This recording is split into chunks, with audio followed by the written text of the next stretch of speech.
Hello, and welcome to the Libertaaron Show.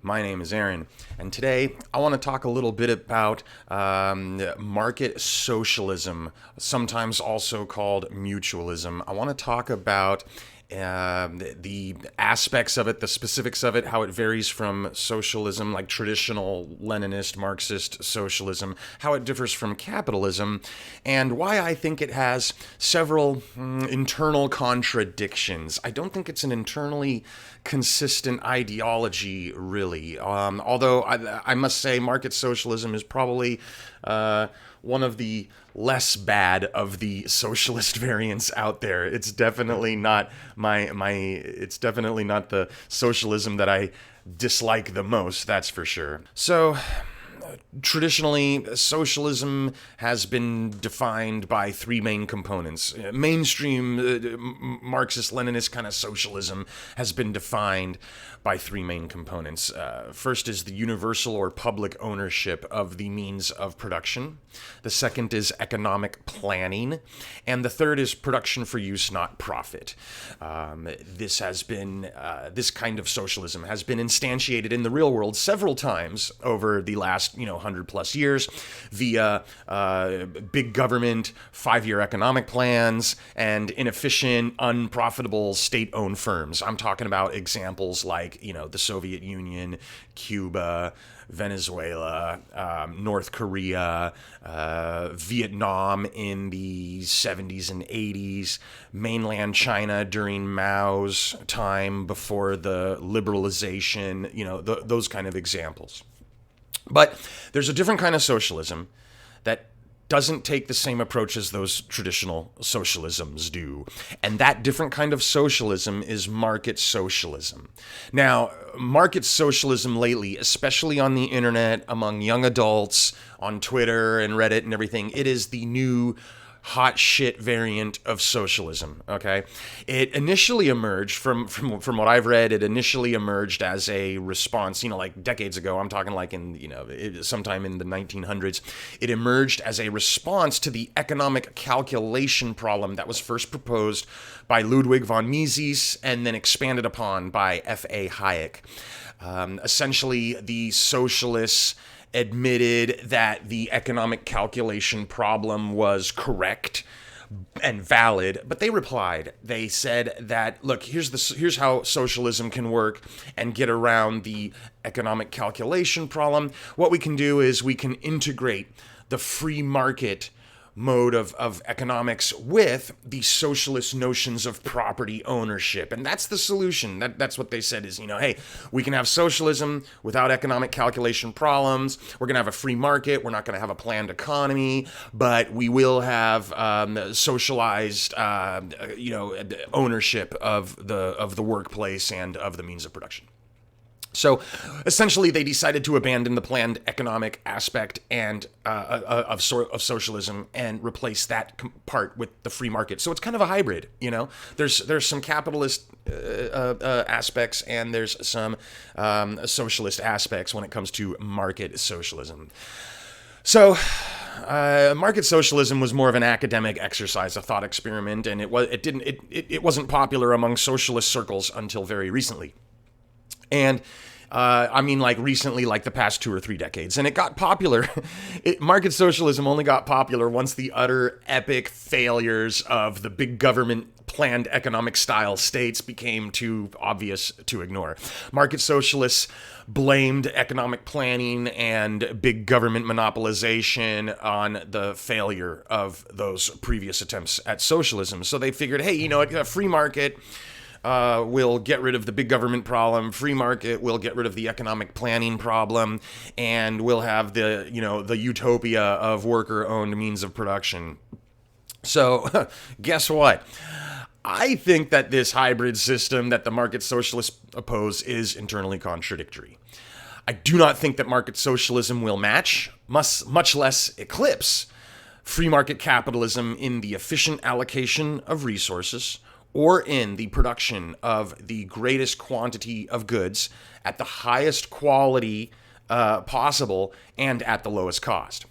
And I do not think that market socialism can match capitalism in the satisfying of the most wants for the greatest number of people. So basically, market socialism is not going to be able to match capitalism's performance in terms of satisfying consumer demand, creating more prosperity for the greatest number of people. Maybe market socialism might have less inequality, but it'll certainly have more poverty. Okay. Let me explain some of the market socialism's internal contradictions. Okay.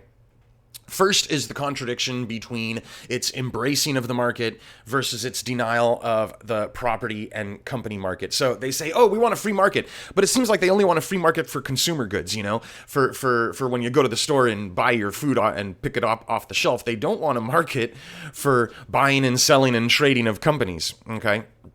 Market socialism denies the right for people to own things they don't work on or work on things they don't own.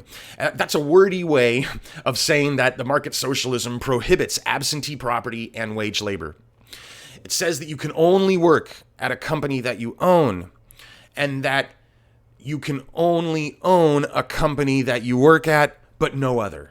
Okay? If you don't work at it, you're not allowed to own it. And if you do work at it, you have to own it. You're only allowed to work at the companies you own, okay? So think about this. Stock markets, denied. Investing in companies for an ownership share, denied. 401ks, denied. Getting a loan and putting up your business as collateral, denied.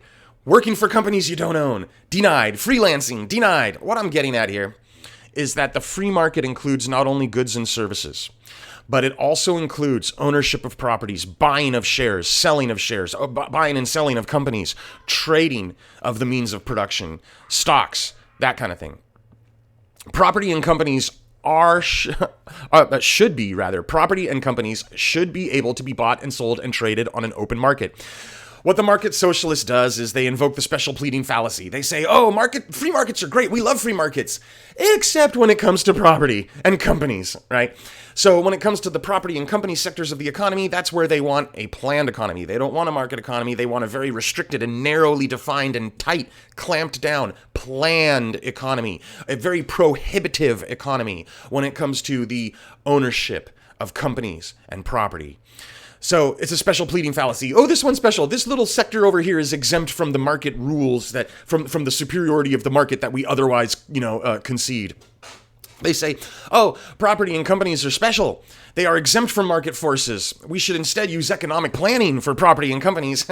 Sorry, that's a logical fallacy, okay? It's inconsistent. It's internally contradictory. If markets are good for the goose, then they're good for the gander, okay? And if planned economics is bad for Joe, then planned economics are also bad for Jane. You get it? There's nothing about property and companies that exempts them from market forces. If commodities if commodities are better to be bought and sold in a market rather than rationed according to an economic plan, then the same applies to properties and companies, okay? If you claim to be an advocate of the free market, then you need to be an advocate for the free market in the entire economy, in all sectors of the economy, not just commodities, okay? If you say, oh, I support the free market for commodities, but not for properties and companies, well, then in reality, you're only a proponent of a fraction of the free market for only a narrow subcategory, commodities, consumer goods. That's all. Come on now. There's way more to the economy than just that. And if you want to deny the people the ability to buy, sell, and trade properties and companies, then you are an advocate of planned economics for the property and company sector of the economy. And that's a huge portion of the economy. It's in a lot of economies. Now, I don't know for sure, but I mean, I would not be surprised if a lot of economies, like the property and companies aspect is, the amount of value and the amount of money and the amount of content in there could be bigger than the commodity section of the economy. It's quite possible. So if the property and company portion of the economy is bigger than the commodity section of the economy, then a market socialist is really more of a planned economic socialist, more so than a market socialist. So what this means is that a market socialist would only be pro-market for a minority of the overall economy. It's very possible, that the commodity section could be smaller than the property and means of production section. So, in fact, they would be pro-planned economy for the majority of the economy. So much for being a market socialist. The name is a misnomer. It's not a very accurate or descriptive name. it's totally, sorely incomplete. So a more accurate label of this type of ideology would be a planned / market economy socialist. You get me? Okay, the second internal contradiction is the market economy versus democratic economy contradiction. Now, not all market socialists do this, okay? But a lot of them do. A lot of the prominent ones, especially like the well-known names, the people with a lot of Twitter followers, the big YouTube channels. Way too many of the market socialists, not all of them, but a lot of them play fast and loose with how they advocate democracy should operate in the economy. The more consistent market socialist approach is to say, look, democracy should happen in the workplace and should be self-contained within each individual workplace. And then on the macro scale, on the grand scale, you have a market economy. But a lot of market socialists don't hold to this kind of concept. They shift around where the democracy is going to apply depending on whatever kind of argument they want to make. So sometimes they say that democracy will be contained within the workplace, but often they say that democracy would be on a macro scale. A lot of people go, oh, I'm a market socialist, and that's better because the economy will be democratically run. Well, no, it won't. No, it'll be market run. If you're going to have a market, you're going to have it on the macro scale, and then you're going to have democracies, on the micro scale, self-contained within every individual entity. So on the grand scheme of things, these little entities are going to be operating in a market system, not a democratic economy. No, a democratic economy is a planned economy, not a market economy. And they seem to confuse these things. A lot of them do. They want to have their cake and eat it too. You know what I mean? The thing is, you cannot have both a free market and a democracy occupy the same space at the same time. All right? That markets are anti-democratic and democracies are anti-market. All right?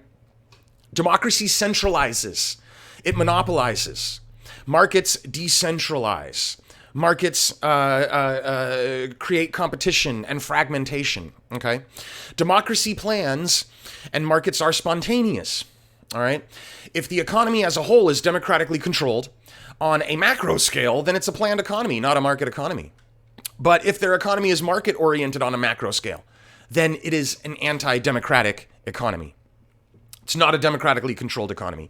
So basically what market socialists need to do, at least the one, a lot of them make this mistake, not all of them, but there needs to be more consistency here. They need to be more clear and make a choice between these two opposing things on the macro level. Either your economy is an anti-democratic free market or it is democratically operated. It's one or the other, okay? So, I mean, just to give one example, one easy example, Vosh, the very famous bread tuber, he claims to be a market socialist, but, in the abstract, he'll say, oh, markets are way more efficient. Like, he'll just say that in a general rhetorical sense, but then he turns around, and whenever any specific policy is brought up, like food or housing or workplaces, and then he goes, oh, no, we need to decommodify all those things. We need to decommodify it and have it democratically allocated, all these resources. So whenever there's any specific instance of any kind of economic activity, he poo-poos the market and he asks for democracy. And lately he's been asking for more taxes and more government control and all these things. So it's totally inconsistent. When I listen to Vosh's videos, I'm like, what the hell, man? Where's the pro-market stuff? Where's the market socialism? It's all Stalinist crap. It's all Leninist crap. It's all planned economy. Whenever he gets to any specific, and he only defends markets in the abstract. It's the only time I've ever heard him defend a market. All right, so the third internal contradiction is the market socialists' support for democratic control of the workplace versus their a priori blanket prohibition against absentee ownership of the means of production.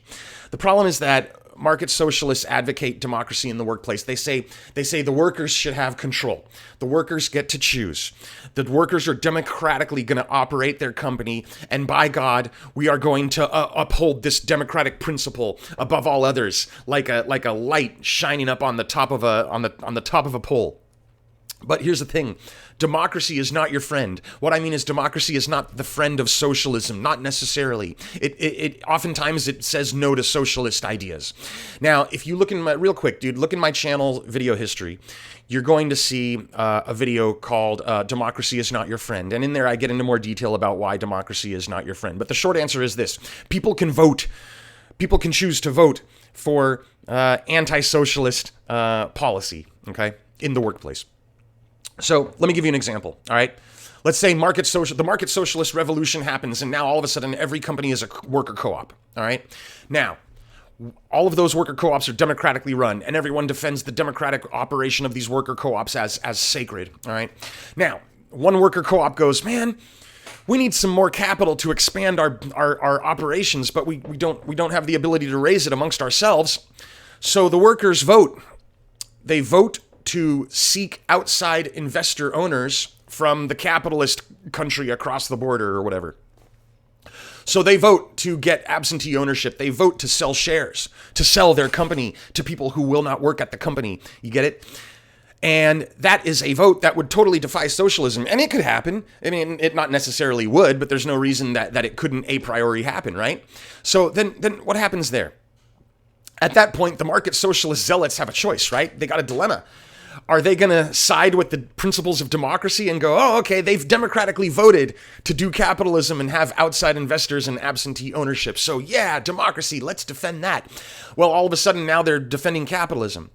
Or is the market socialist going to side with the concept of socialism and say, look, we don't care what you voted for, democracy be damned. You cannot have absentee owners. You cannot have the outside owners. You cannot sell shares. You cannot give up ownership of that company, right? So they're going to have to choose one or the other. They're either going to choose to side with the democracy and the capitalism, or they're going to have to choose to side with the socialism and be anti-democratic. This is one of the reasons why, as an aside, the places that try to do socialism the hardest tend to have less democratic control, despite their sweet talking of how great democracy is. Anyway, either the worker, in this example that I'm giving, either the worker ownership mandate gets steamrolled, or the sanctity of democratic control of the workplace gets violated. You get it? It's a huge internal contradiction that could easily happen in a real-world market socialist application. All right. Let me tell you why market socialism will not be able to match capitalism's prosperity, okay? And it will not be able to match the degree to which capitalism satisfies the wants for the greatest number of people. It will not match it. It will never, ever eclipse it, all right? Allocation of resources and satisfaction of consumer demand is more easily and thoroughly achieved when you maximize the kinds of different voluntary interactions that can take place in the economy, all right? Anything that people choose to do democratically or on an individual level when it comes to what they produce, how they work, what compensation they have, and including who owns what. All right? Those are the things that you need to maximize the possibilities of if you want to have the most possibly efficient allocation and distribution of resources. All right? The market is how this is achieved, and the market achieves this in every kind of economic activity, every kind of sector, okay? So there's no exception to this rule, all right? There's no exception when it comes to property ownership or companies or selling shares or working on things you don't own or whatever. It's true for commodities. It's true for services. It's true for ownership. You want to ban stocks? You want to ban loans where company collateral is put up? You want to ban working on stuff you don't own? You want to ban owning stuff you don't work on? These things are anti-market. All of those bans that I just mentioned, those are all barriers to efficient allocation of resources. Those are going to cause bottlenecks. They're going to cause inefficiencies. They're going to cause resources to not go where they are going to be most valued and most thoroughly utilized and exploited for the greatest benefit of everyone and for the greatest satisfaction of wants. All right? Those are all barriers to efficiently satisfying the wants of the people, the consumers, and the workers, okay? These barriers will result in a greater cost to satisfy each want, a greater cost to produce each widget, all right? These barriers will result in the economy paying more to get less relative to what capitalism can do. Think of it this way. Market socialists concede, at least on the surface or in the abstract, that markets are superior to planned economics in efficiently allocating resources. And yet, they propose an economic system with less market activity than what capitalism proposes. Okay? So they propose an economy where entire sectors are prohibited from doing any market activity. That means they propose an economy that is crippled relative to capitalism in the efficient allocation of resources. Now I want to talk about the whole prohibition aspect. Okay, I've been spending this whole time going, hey, market socialists want to prohibit this and prohibit that. All right. Let me give a qualifier here. Some market socialists do not want to enforce a prohibition against outside ownership of companies. Some market socialists do not want to enforce a prohibition against wage labor or absentee ownership or rent or stocks. All right. Some do, some don't. First, let me talk about the ones that don't. If you think outside ownership of companies is distasteful and you don't like it, but you don't want to forcibly ban it, then I'm sorry, you are a de facto capitalist, all right? You're an effective capitalist, all right? I like to refer this variant of market socialism, the non-prohibitionist variant, I refer to them as diet capitalists. All right, that's diet capitalism. It's low-calorie capitalism. Why? The reason, because you're an accidental capitalist here, is because you are making room for the free market buying and selling of properties and companies, regardless of however distasteful you find it. If you say, "Oh, I just expect people to vote to not do it," right? You're saying, well, if my prediction about the people's vote is wrong, I will allow the capitalism to happen. I will allow to be proven wrong, and the absentee ownership will continue apace. So the question of your support for capitalism, to a market, okay, as a market socialist, the question of your support for capitalism isn't about personal preference or taste.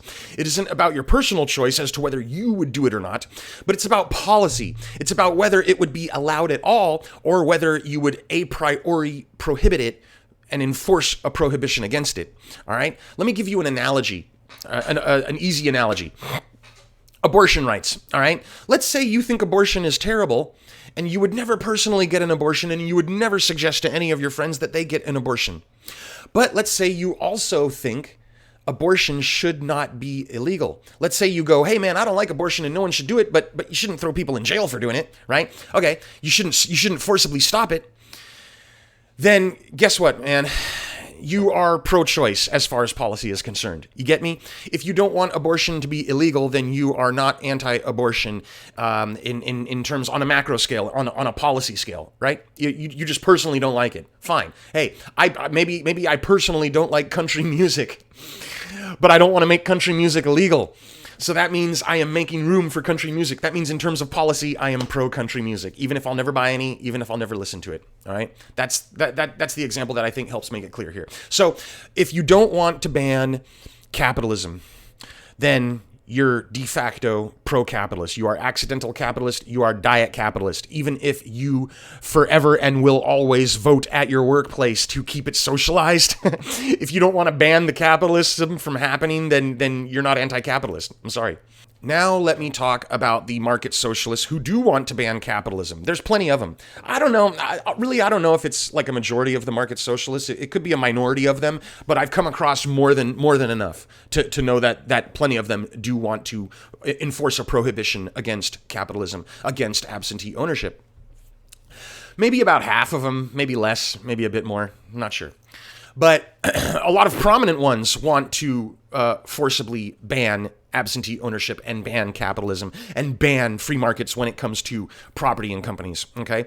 A lot of them use, when they're describing the thing, right, they use words like mandatory and universal when they talk about worker co-ops. They'll say, they'll say, I just want to see mandatory worker co-ops, mandatory ownership of the means of production. That's a prohibition, okay? That's an enforced planned economy kind of thing, all right? They use words like abolish and prohibit when they describe absentee ownership, when they describe outside investors, when they describe wage labor. I've heard them use the word abolish. I've heard them use the word prohibit. Especially Vosh and Professor Richard Wolff. Those guys have absolutely used those words. They advocate prohibition, okay, against absentee ownership. There's going to have to be enforcement, all right? You're going to have a police force to arrest people that violate that ban. You're going to have to punish them. You're going to have to confiscate property. You're going to have to throw people in jail or in a labor camp or something, right? Or fine them. I don't know, but there's going to be a massive there's going to have to be a massive enforcement apparatus, a big planned economy to prevent the market economy from taking hold in the property and company ownership sector. All right, so. It's not true. It's not true necessarily that market socialism would never enforce an outright a priori prohibition against capitalism. All right. It's quite possible that if there was a market socialist revolution that took place, that 51% of the people would just like vote to enforce a prohibition against capitalism under punishment of gulag or confiscation of the property or a combination of those. All right. What this means is that you'll have a de facto state, and a big one at that. All right. You're going to have a big, grand de facto state that's going to be punishing voluntary interactions it doesn't like. You're going to have authoritarian socialism. Okay. You're going to have some degree of authoritarian socialism. There's going to be some degree of tankyism happening. All right.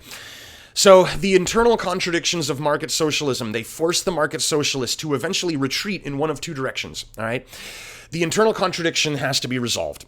And the only way that can happen is if the market socialist either borrows from the libertarian right or the authoritarian left. They're either going to borrow from the ANCAPs or they're going to borrow from the tankies when it comes to the outside ownership of property and companies. And that's going to basically hinge on whether they want to enforce a prohibition or not.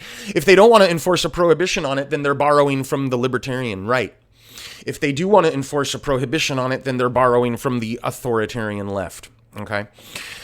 So they can either retreat into libertarian capitalism or they can retreat into authoritarian socialism when the question of property ownership comes up. Market socialists that don't want to enforce the prohibition, they're an accidental capitalist, and the market socialist that does want to enforce the prohibition is an accidental tanky. In the real world, if you don't enforce a prohibition against capitalism, then you'll never get rid of capitalism. You usually can't even get rid of capitalism when you do enforce a prohibition against it, okay? That's how pervasive the capitalism is. That's how resilient it is. But if you do enforce a prohibition against capitalism, you'll never get rid of big government. Thanks for watching.